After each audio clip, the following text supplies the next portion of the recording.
Hello everyone, this is L5 and welcome to the Cobra Flight Pod review. And today we're looking at the 2008 release by Hasbro of the 25th Anniversary G.I. Joe vehicle and action figure review. And today's video is a part 2 video, and we'll be looking at the Cobra Flight Pod with the Tele-Viper.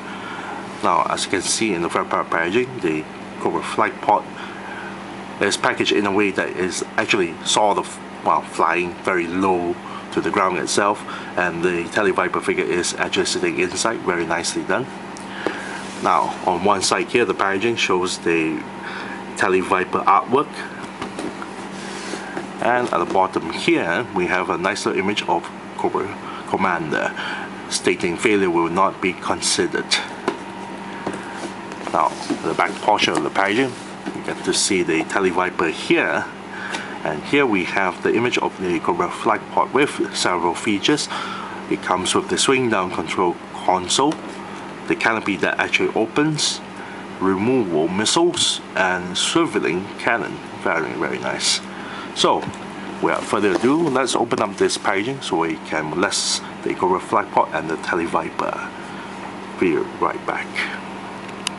And we're back of the ringer figure and the rest of the stuff out from packaging. Now, inside the packaging comes with a nice little file card for the Tele-Viper itself, and at the top section there, stated as Cobra Communications, codename Tele-Viper. Here we have a smaller image of the Tele-Viper himself. Now, in the write-up it stated Tele-Viper troops are electronic communication specialists using headgear outfitted with transceivers, receivers, GPS units, signal jamming devices, encryption modules, and more. They are deployed with Cobra Flight Pod vehicles to use their electronic gadgets to monitor and disrupt the G.I. Joe team's communications. When all else fails, they can simply blast the team with missiles, mines, and other firepower. All high-end Cobra Command personnel have a Tele-Viper trooper assigned to them as they are linked to headquarters and as bodyguards. Here at the bottom, quoted by the Tele-Vipers, we provide clear communications to and from Cobra Command, and at the same time destroy G.I. Joe communications whatever way we can. Very nice. And at the back here is all black. Now, the Tele-Viper comes with a nice little 25th anniversary style of the Cobra base stand. You got a nice little Cobra logo on the top with a single peg for the figure to stand on. Here at the nameplate stated codename Tele-Viper. At the back here stated 2007 Hasbro made in China. Now, the sad thing about this Tele-Viper is that he only comes with one singular accessory. Now, the belt is a separate piece, but you cannot remove the belt, so that don't count. So you have a purple vest, which is not painted at all. This is just pure plastic color, and there's a button on the inside here that connects to this belt here. And you will notice there's a little bit of, well, detailed stuff. Like on this side here, you got a smaller pouch, so goes the other side.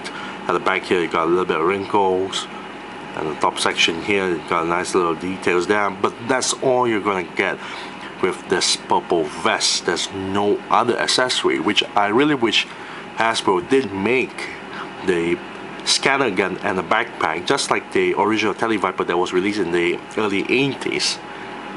But it's really disappointing that it only comes with that one accessory, the purple vest. Now let's take a look at the figure's paint job. Now, majority of the paint job is not painted at all, as you will have noticed. Flesh tone skin on the face is not painted. The torso, the waist, the short sleeves, the forearm guards, the tie, not counting the pouches on the side, knee pads, the black boots, and the boots itself are not painted at all. They are all plastic color. Now, the entire head here is painted in dark blue. Now, there's a silver lining on the top here, and at the bottom you got the visor that's painted in silver. But they didn't actually paint it pretty well. It's actually, there's a bit of, well, flesh tone skin at the bottom edge of the visor itself. So this is not a really good paint job. Now, the flesh tone skin is also painted on the arms, the exposed arms. No details or paint job on the entire body here. The pouches on the ties are painted in purple. Now, for this section here, just at the knee joint is painted in dark blue to match the pants itself. And that's about it. That's all the paint job you're going to get. And of course the buckle here is also painted in silver.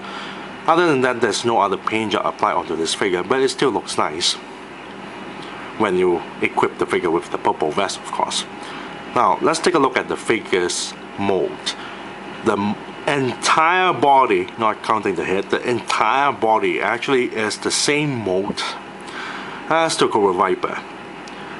Even to the point that this version of a Cobra Viper, the wrists here, as you can notice, as this figure's wrist sort of slanted outwards. So I really don't like they use this mold for the Tele-Viper, because the hands is a bit pivoted outwards like so. It's quite not very nicely done though. However, the head sculpt is totally unique. Yes, a unique head sculpt for the Tele-Viper itself. No other figures actually use it unless they reuse the head and call it another version of Tele-Viper, which happens in the Rise of Cobra line. So the head sculpt is actually very nicely done with the entire headgear itself, the communication headgear. You got a smaller antenna, which is also as you can see, it's a bit of a separate piece there. Very nice. I really like the head sculpt there. The head sculpt is very nicely done. The face sculpt is also alright. But the body is basically the same as a Cobra Viper. Got pouches in the front, buttons, wrinkles, collars, a lot of wrinkles at the back, a little bit of muscle tone. You got a forearm guard there. I just really can't stand looking at the wrists being like this. It's not straight. You got the pouches on the thigh, and the insides there, the padding, and then you have the boots. Let's take a look at the figure's articulation. The figure's head can look up a little bit, look forward, go a little bit side to side, turn 360 degrees. Also here can move forward, back a little bit and turn 360 degrees. Shoulder joints here can turn 360 degrees, like so, and lift the shoulders this high. Elbow joint here can bend this far and turn 360 degrees. Now the entire forearm guard here is the wrist joint, so you can turn 360 degrees. I really don't like how they apply the wrist joint up to this area here, because it makes it really easy to pop off the hand quite very easily. Now the hip joints here can move forward, back a little bit to the sides. Double jointed knee that bend this far, and ankle joint that pivot downwards, up and turn 360 degrees. Overall, the figure is a nice addition for the 25th anniversary line, because we don't have a proper Tele-Viper. What's disappointing is that they reused the Cobra Viper's mold, especially on the hands itself. I really wish they actually use the same Cobra Viper mold, except use the fixed wrist joint there. I really wish they did that. Also, another point is that I really wish that they gave the Cobra Tele-Viper with the black scanner gun and the backpack itself. At least it does look like he's a communication specialist rather than relying on a Cobra Flight Pod. So there you have it. If I want to give a rating for the figure itself, I'll say it's still a nice addition, but very lacking of the accessories itself. At least we have a Tele-Viper for the 25th anniversary line. So if I'm going to give a rating on this, I'll say I'll give it a nice 5 out of 10. Yes, a nice 5 out of 10, because the Tele-Viper does not exist in a single carded form. It only appears in a vehicle pack. So where else are you going to find a Tele-Viper?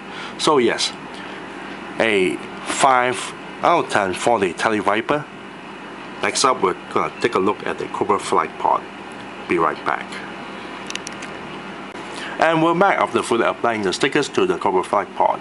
Now inside the packaging comes with a small little file card detailing about the Cobra Flight Pod. The top section there is the name of the Cobra Flight Pod. here we have a smaller image of the vehicle itself. Now at the top section there, stated as designation, vehicle, weapons, missiles, cannons and mines. Here, the large write-up stated Cobra Flight Pods are small jet-propelled aircraft that can be flown by Cobra pilots or operated as unmanned reconnaissance drones. Each Cobra Flight Pod has 2 laser-seeking anti-tank missiles and a mini cannon for air-to-ground assault. Nicknamed quote-unquote Trubble Bubbles by the G.I. Joe team because of the clear domed canopy, Cobra Flight Pods were used by Cobra to attack the October Guard and steal a new laser weapon. In battle, they buzz around like annoying hornets before blasting targets with their powerful quote-unquote stingers. Very nice. And at the back there is all black. Here we have an instruction manual, and one side is empty, it's all black. And majority of the instruction manual details the Cobra Flight Pod's Techno-Babble, as you can see there. The corner here showcase on how and where to place the stickers. Now there are only a total of 12 stickers and they are quite easy to apply the stickers, but you still need to dismantle some of the parts, and this is the sticker sheet here. Let's take a look at the Cobra Flight Pod's paint job. There is no paint job involved for the Cobra Flight Pod. This is just pure plastic color. Got dull white, gray or dark gray, and you have a clear translucent plastic on the top dome here. Very nice. Let's take a look at the Cobra Flight Pod's features. We have removal of missiles on the sides. There are 2 missiles for both sides. Now on this section here, the control toggle can swivel 360 degrees. Very nice. And the bottom section here is the Stinger cannon, which can go left and right.